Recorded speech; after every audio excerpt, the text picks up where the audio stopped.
2, verse 5 to 11.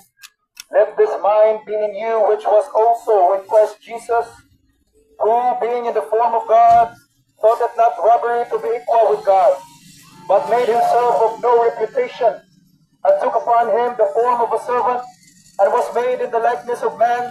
And being found in a fashion as a man, he humbled himself, and became obedient unto death, even the death of the cross. Wherefore God also hath highly exalted him, and given him a name which is above every name, that at the name of Jesus every knee should bow, of things in heaven, and things on earth, and things under the earth, and that every tongue should confess that Jesus Christ is Lord, Jesus Christ is Lord, Jesus Christ is Lord, to the glory of God the Father. Higala ningon ang Biblia, kang atong Ginoong Kristo, bisan tinuod na siya Diyos, pero wala niya iisip yung kaugalingon nga Diyos nga naman, sa iyang ipaubos ang iyang kaugalingon higala, aron sa pagtubos, aron sa pagluwas sa atong makasasala nga kalag, gikan sa kalayo sa impyerno.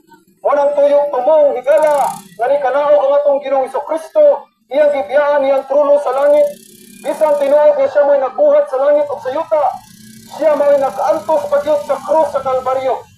Nagsakripisyo ang atong Ginoo, siya namatay tungod sa atong mga sala, ug siya gilubong, ug sa katulog ka adlaw na banhaw, sumala sa mga kasulatan. Kanay 500 kapin ka mga testigo nga nagpamatuod ng atong Ginoong Kristo, siya lamang ang buhing Dios, siya lamang ang Ginoo nga nabanhaw gikan sa mga patay for our justification. Unsa man ang justification higala?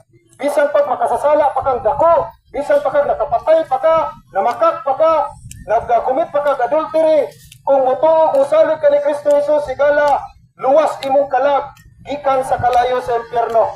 Ayaw pag-ingon nga buutan ka, ayaw pag-ingon nga mayo kang tao, kaya tubangon sa Ginoo ikaw o ako, hugaw basta po. The Bible says in Isaiah chapter 64 verse 6, all of our righteousness as filthy as rags.